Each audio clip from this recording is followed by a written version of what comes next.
Bismillahirrahmanirrahim. Assalamualaikum warahmatullahi wabarakatuh. Alhamdulillahirrabbilalamin. Wassalatu wassalamu ala asrafil anbiya'i wal mursalin wa ala alihi wa sahbihi ajma'in. Amma ba'du. Yang terhormat Bapak Kepala Sekolah beserta Wakil, yang terhormat Bapak Kepala TU beserta staf, yang saya hormati Bapak Ibu Guru serta teman-temanku yang berbahagia. Pertama-tama, marilah kita panjatkan puja beserta puji syukur kita atas kehadirat Allah Subhanahu wa Ta'ala yang telah memberikan kita rahmat dan karunia-Nya kepada kita semua, sehingga kita dapat berkumpul di tempat yang insya Allah mulia ini. Kedua kalinya, tak lupa pula kita haturkan sholawat beserta salam atas junjungan alam Nabi besar kita, Nabi Muhammad Sallallahu Alaihi Wasallam, yang telah membawa kita, yang telah mengeluarkan kita dari alam kegelapan menuju alam yang terang benderang.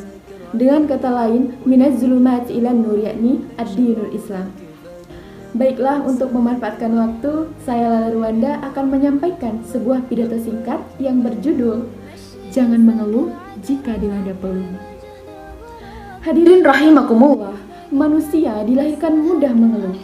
Baik itu mengeluh karena pekerjaan, baik itu mengeluh karena penghasilan, atau bahkan kita yang masih sekolah sangat sering mengeluh karena tugas dari sekolah.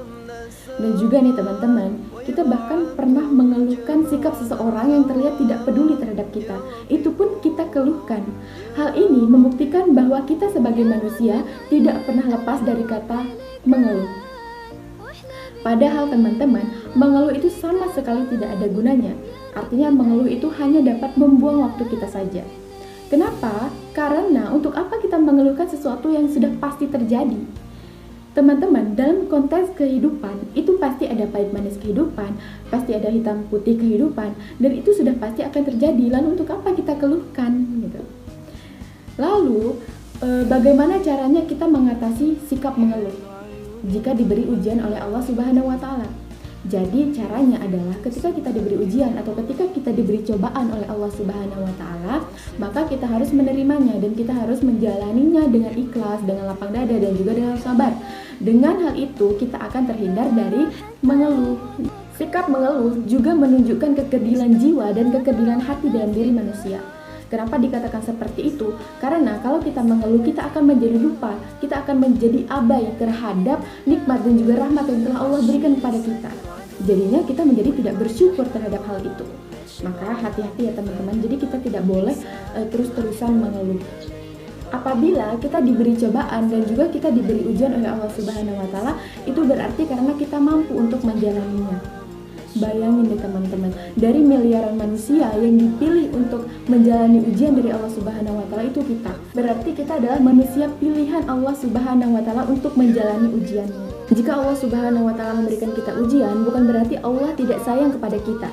Justru sebaliknya, Allah Subhanahu wa Ta'ala memberikan kita ujian karena Allah sayang kepada kita. Karena setelah kita bisa melewati ujian tersebut, maka derajat kita akan diangkat oleh Allah Subhanahu wa Ta'ala. Masya Allah. Jadi Allah Subhanahu wa Ta'ala memberikan kita ujian itu karena kita yang mampu untuk menjalaninya.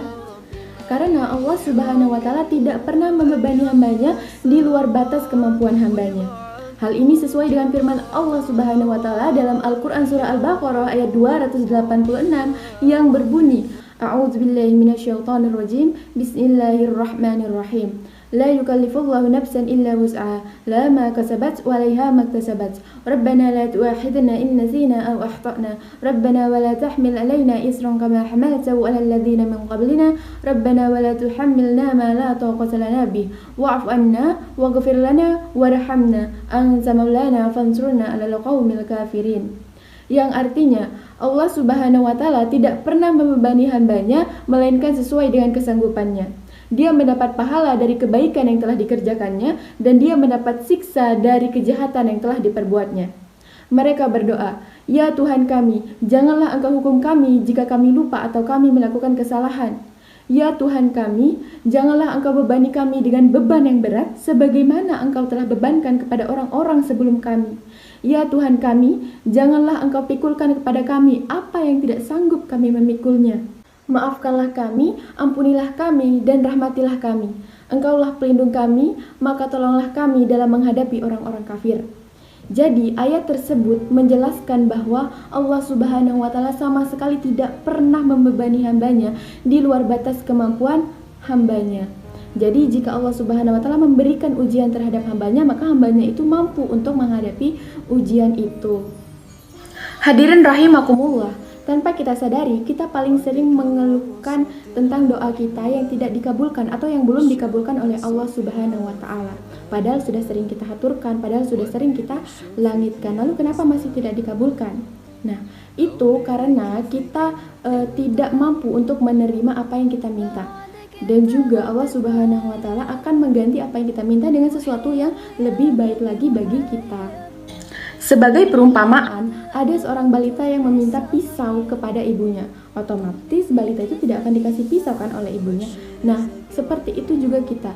Jika kita meminta sesuatu kepada Allah Subhanahu wa Ta'ala tetapi kita tidak dikasih, maka itu belum waktunya bagi kita. Kalau Allah kasih itu sekarang, maka itu akan berbahaya bagi kita gitu.